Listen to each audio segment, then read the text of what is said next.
Tabaragani, Hotep, and welcome to the 2022 Charles Frye Memorial Lecture. I'm Dr. Clyde Robertson, Associate Professor of Humanities and the Director for the Center for African and African American Studies at Southern University at New Orleans. In 1993, Dr. Charles Frye became the first full-time director of Southern University at New Orleans' Center for African and African American Studies.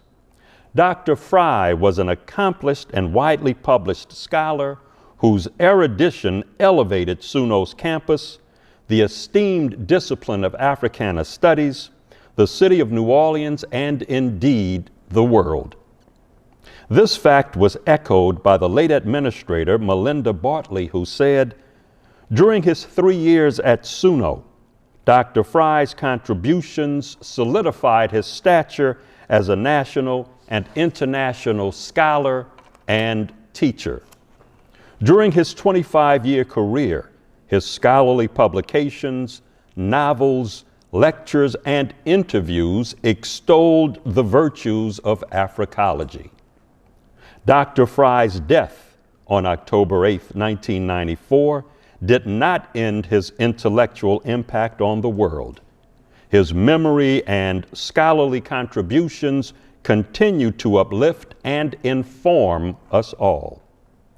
The Charles Frye Memorial Lecture is established in remembrance of this quintessential human being. Charles Frye Memorial Lecturers are change agents who exemplify the spirit and commitment of our dearly departed brother. Past Charles Frye Memorial Lecturers are Dr. Eddie Glaude Jr., the James S. McDonald Distinguished University Professor of African American Studies at Princeton University. Mr. Mark Morial, former mayor of the city of New Orleans and current president and CEO of the National Urban League. Ms. Donna Brazil, political advisor, consultant, and pundit. Associate Professor Angela Bell, legal rights advocate and B.K. Agnahatri Endowed Professor of Law in the Southern University Law Center. And the Honorable Edmund Jordan, Louisiana State Representative. Today's distinguished Charles Frye Memorial Lecturer is none other than the United States Congressman from Louisiana's 2nd Congressional District, the Honorable Troy Anthony Carter. Congressman Carter was born, reared, and educated in his beloved Algiers neighborhood, which is located on the West Bank of New Orleans. The youngest of 6 children, he attended public schools and eventually graduated from Xavier University of Louisiana and the University of Holy Cross, from which he earned an MBA. In 1991, Congressman Carter was elected to the Louisiana House of Representatives. He held this post until 1994, when he was elected to the New Orleans City Council. He would also serve as Louisiana State Senator, where he became the Senate Minority Leader for the Democratic Caucus. As State Senator, this dynamic change agent authored hundreds of bills that addressed civil and racial rights, homelessness, criminal justice reform, women's health care rights, and LGBTQ issues. This loving husband and father continues to fight for and protect the underrepresented and oppressed. Recently, states across the country have made it more difficult for Black and brown people to exercise their right to vote. Congressman Carter is especially concerned with this growing threat and trumpets his angst in the presentation entitled "Why African Americans Should Demand and Protect Voting Rights." And now, I proudly present to you the 2022 Charles Frye Memorial Lecturer, the Honorable Troy Anthony Carter. I'm Congressman Troy Carter, proudly representing Louisiana's 2nd Congressional District in Congress. It's an honor to speak with you as the 2022 Charles Frye Memorial Lecture. Louisiana is in my blood. I grew up on the west bank of Algiers with my 5 brothers and my sister and my mother. Like now, there were joyous times and there were hard times. From childhood, it was made clear that not everyone in our community welcomed us. In the 1970s, white neighbors threw rocks at us, chased us out of what they considered their neighborhoods. We had a long way to go back then, and today we still have a long road ahead of us until we truly defeat the scourge of racism and hatred, until we finally defeat the very idea of the other and embrace the concept of together. Some of the most enormous challenges we face are those that sit at the very core of our democracy, ensuring fair representation and defending the right to vote. Tragically, these rights are under strategic, underhanded attack all across our nation. This is the latest chapter of the age-old effort to control election outcomes by restricting minority participation. Louisiana's population is 1/3 African American, a group that not entirely, but at higher rates, tend to vote in favor of Democrats. And yet, out of the state's 6 congressional seats, only mine, the 2nd Congressional District, provides the district the opportunity to elect someone who looks like me. It's referred to as gerrymandering.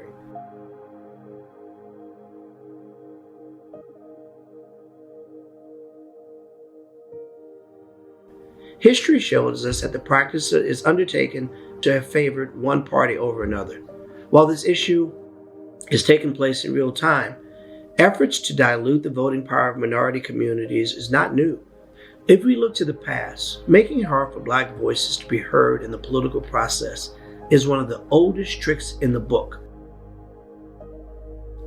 The 4th of July is typically a day to celebrate our nation's independence, but in Louisiana, it holds a darker history of the New Orleans massacre of 1866. After the Civil War, the state was re-examining its black codes, which used racially specific language to deny African American citizens rights solely based on their race. Suddenly, armed ex-Confederates attacked freemen, Black Union veterans, police officers, and other supporters who were marching in a parade for voting rights outside the convention building. The mob next went into the building, what is now referred to as the Roosevelt Hotel, to attack delegates at the convention itself. When the insurrection finally ended, 150 people were injured and 45 were killed. Sounds a bit eerily familiar, right?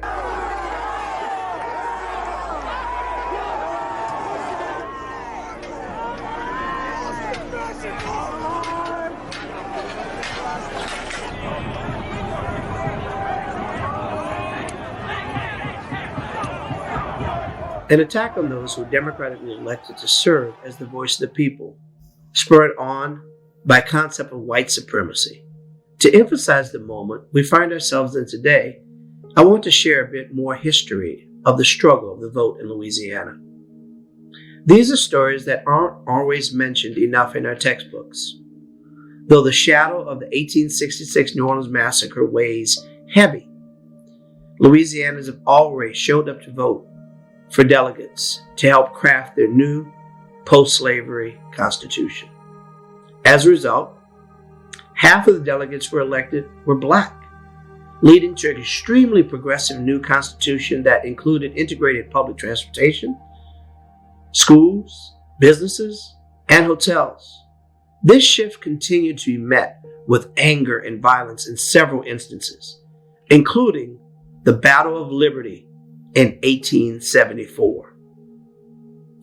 There, the Crescent White League attempted to have a coup against the Reconstruction era of our government. The insurgents, held by the State House, the Armory, and downtown New Orleans for 3 days, only retreating when federal troops were on their way. At least 12 were killed, including many police officers. Even more were injured. Just a few decades later, at the end of the century, Democrats used, quote, racial neutral language in laws to allow poll taxes, literacy requirements, property requirements, a grandfather clause, and residency requirements. These tactics may sound familiar. Then, as they would now, all of these requirements seriously limited the voting rights of the African American community in Louisiana and further perpetuated systemic racism within our government. Following emancipation, many formerly enslaved people moved across the state. After all, the freedom to go where you want, whenever you want, is one of the founding aspects of emancipation. However, with new residence requirements for voting, many free men were no longer eligible to vote. Compounded with the other voting restrictions from poll taxes of $1, which would be maybe $33 today, the comprehension tests that many high school and college graduates would struggle with shrunk down the number of black voters in Louisiana enormously. In 1896, there was some 130,000 black men who were registered to vote. That number dropped to nearly 5,300 by the 1900s.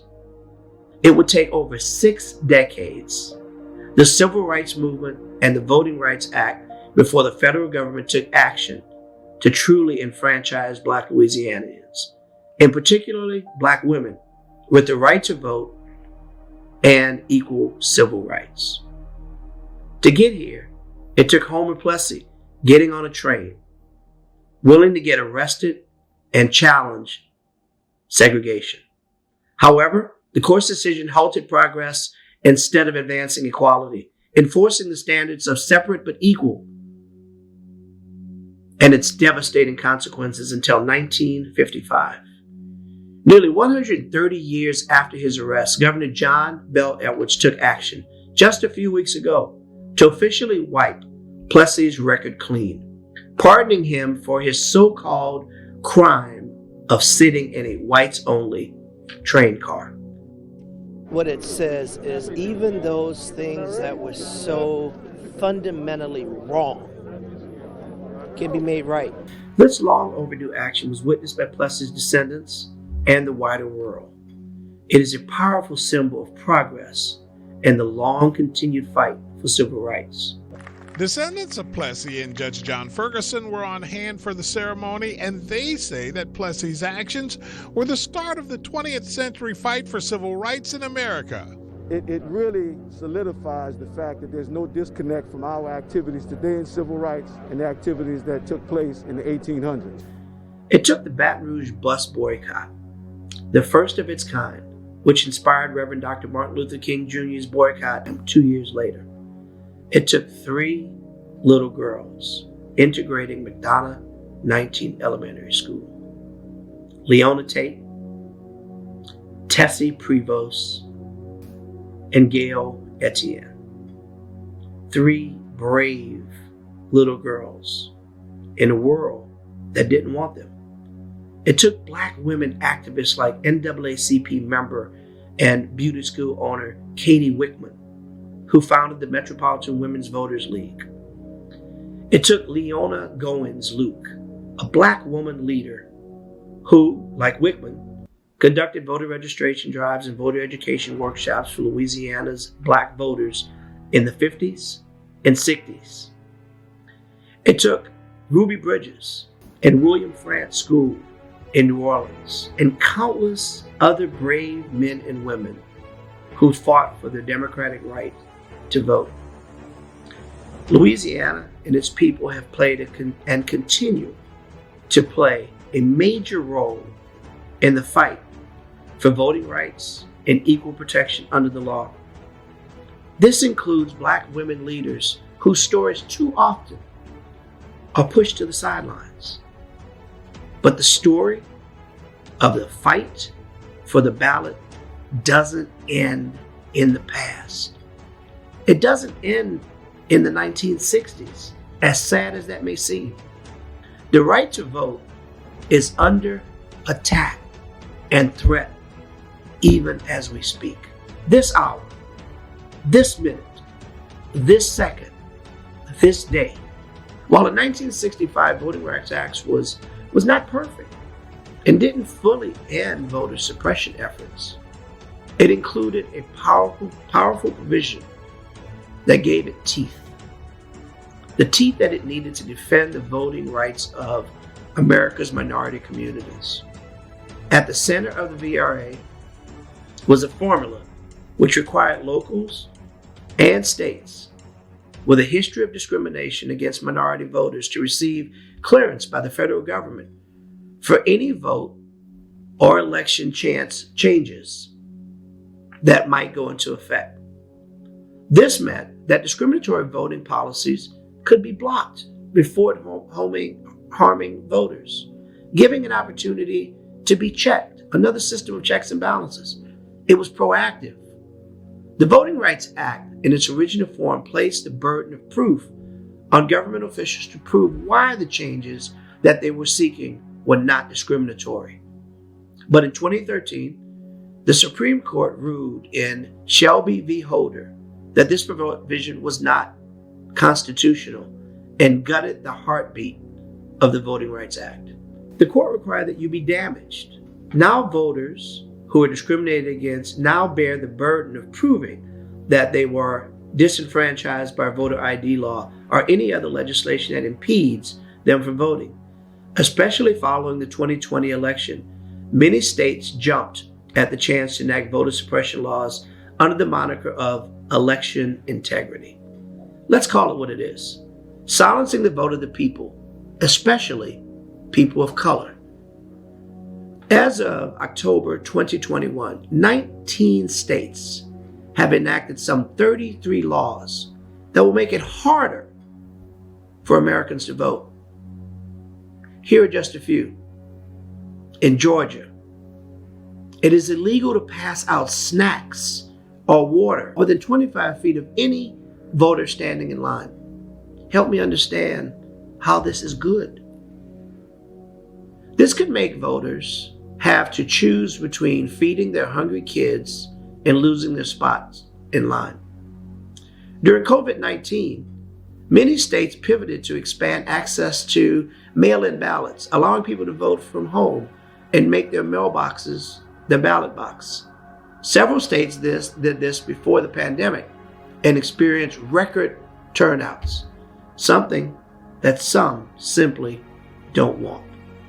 However, several states have now imposed heavy limits on mail-in ballots. Why? Reducing accessibility and the pandemic tragically raging once again, potentially putting their citizens at risk to expose to the virus. Texas election officials face criminal prosecution if they regulate poll watchers, conduct or encourage voters to request mail-in ballots.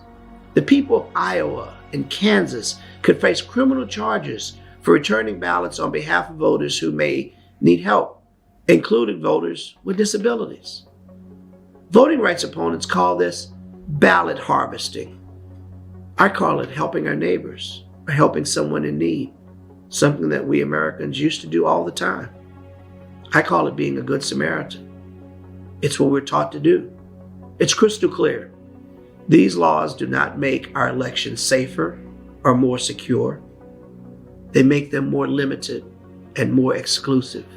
They deny and discourage individuals from exercising their right to vote. They make our elections less reflective of the people. They target Black and minority voters, denying the hard-earned right that so many who came before us marched, cried, and yes, died for. At the deepest levels, these voter suppression measures threaten the very beating heart of our democracy. They are the legacy of Jim Crow and represent how systemic racism has evolved within our government to limit the voices of Black and minority Americans. Our nation's fight for independence grew from boiling frustration over taxation without representation.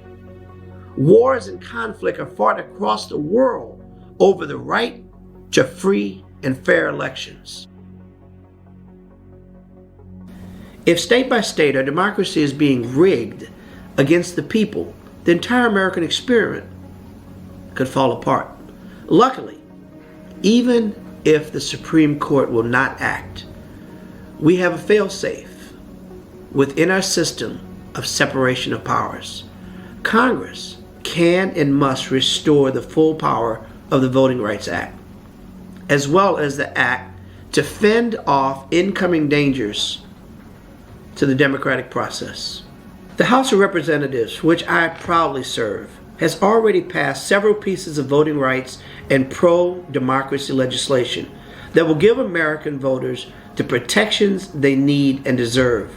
The John R. Lewis Voting Rights Advancement Act of 2021, named after the late and great Congressman John Lewis, would create a new federal pre-clearance requirement for states and municipalities that have a history of high levels of voting rights violations and suppressions.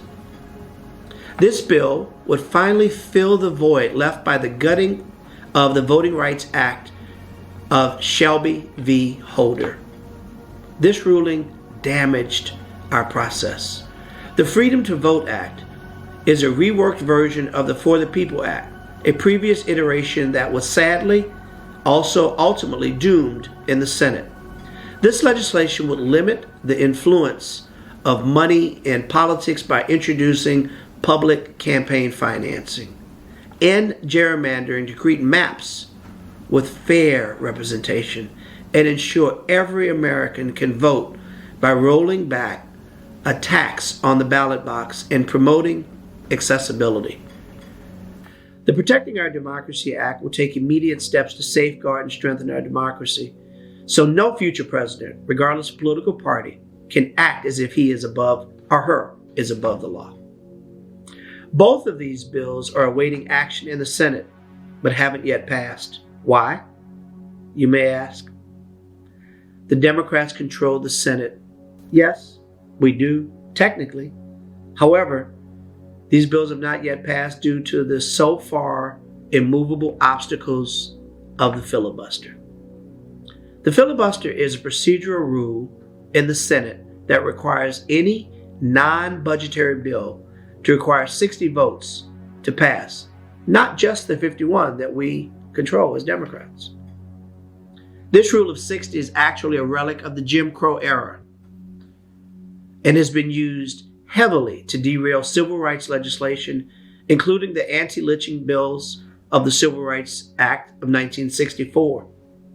In 1957, Strom Thurmond of South Carolina filibustered on the floor of the Senate for over 24 hours in an effort to stop the passage of the Civil Rights Act. Now the chamber's rules don't even require senators to stand on their actions. They do it comfortably seated, with procedural votes negotiated behind closed doors.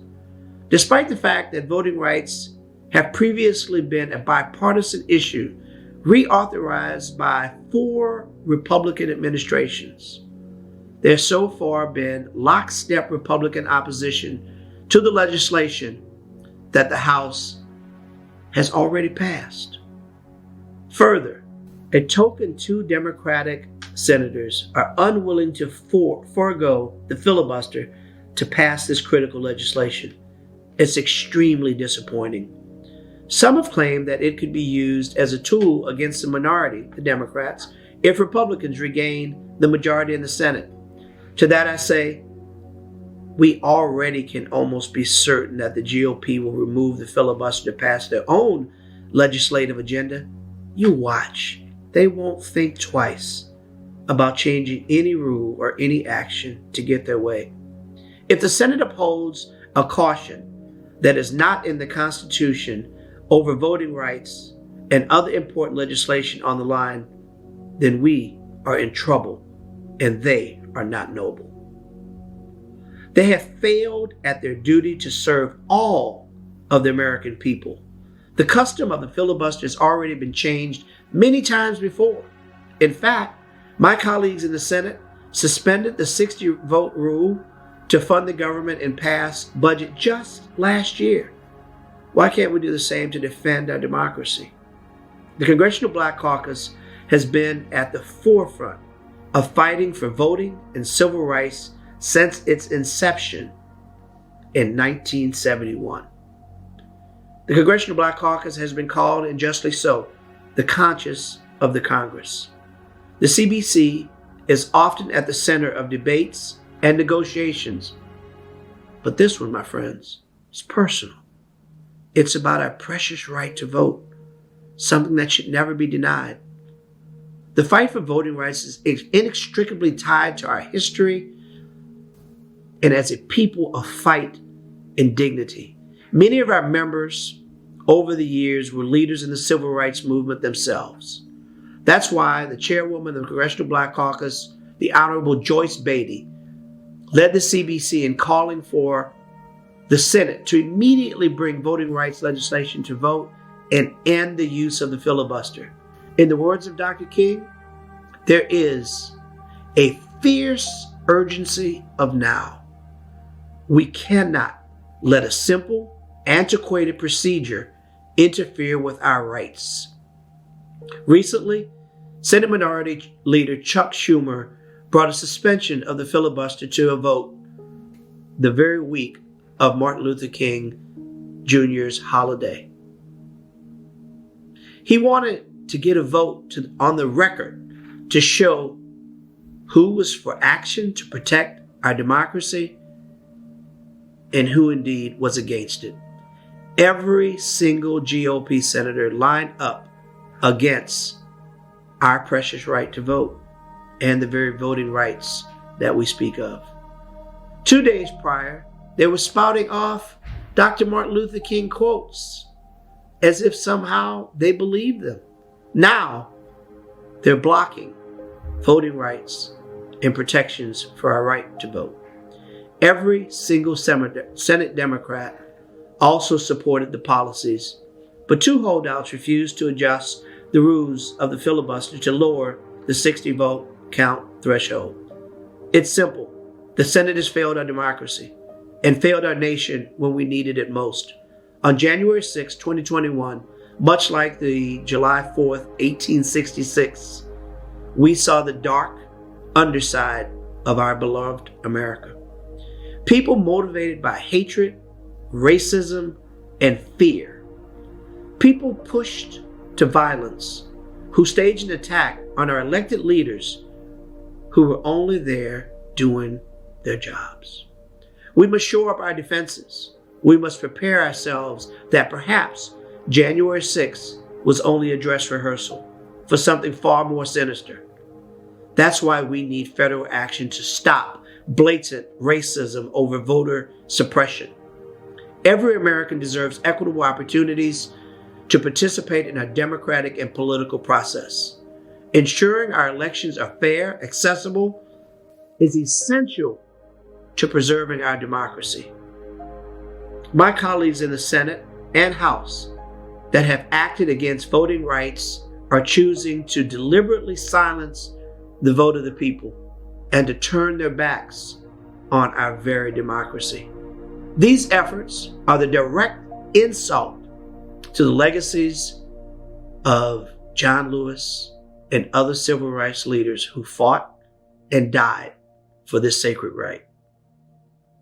We must let the people vote. We must let democracy rule. Yes, a huge impetus is in Congress to act. But you, the people, also have a role to play. You are on the ground. The on-the-ground activism and leadership on racial equity and voter rights is the key to our success. We all have a role to play, whether you're a student, an academician, an elected official, a community leader, a clergyman. We all have a role to play. Everyone can be an activist here and now. Together, we can protect this sacred right. Together, we can do this. You've got to believe, and we have to stay engaged. Here in Louisiana, your two senators currently oppose all of the voting rights legislation that the House has sent their way. On this vote, the yeas are 49, the nays are 51. 3/5 of the senators duly chosen and sworn not having voted in the affirmative. The motion is not agreed. Reach out to them. Let them hear your voice. Entertain them on social media. Call them. Visit their offices peacefully. With our democracy on the line, we have no choice but to keep fighting. We have to use every tool in our toolbox and then get creative. If we run out of old tools, make new ones. Lean on friends. Engage them in the process. There's too much at stake. Stand up. Be counted. Let's look to the inspiring heroes of our past as inspiration for our challenges today. Our rights must not be infringed. We will protect the voice of the people. John Lewis was the last surviving speaker for Martin Luther King Jr.'s march in Washington. He was younger than most of all of you watching when he did so, just 23 years old. He later served with distinction as a member of Congress. John Lewis was famous for the phrase, "good trouble." In 2016, he said, and I quote, "We have been quiet for far too long. There comes a time when you have to do something. You have to make a little noise. You have to move your feet. This is that time." End quote. Let that resonate. This is the time. We must act. We must stand together. We must be relentless. We must use our collective power, talent, and grit. To fight to protect the right to vote is a battle that we cannot and will not lose. I am so honored to have had this opportunity to be with you today. I hope this lecture has been meaningful and has been as important to you as it has been to me. I have thoroughly enjoyed my time with you. When we can have more of an exchange, when I can answer your questions and we can be in the same room and we can embrace in this battle that is so important for the very fiber and soul of our country. God bless you all and continue the fight. Stay educated, stay up, stay apart. Together, we will win. God bless you.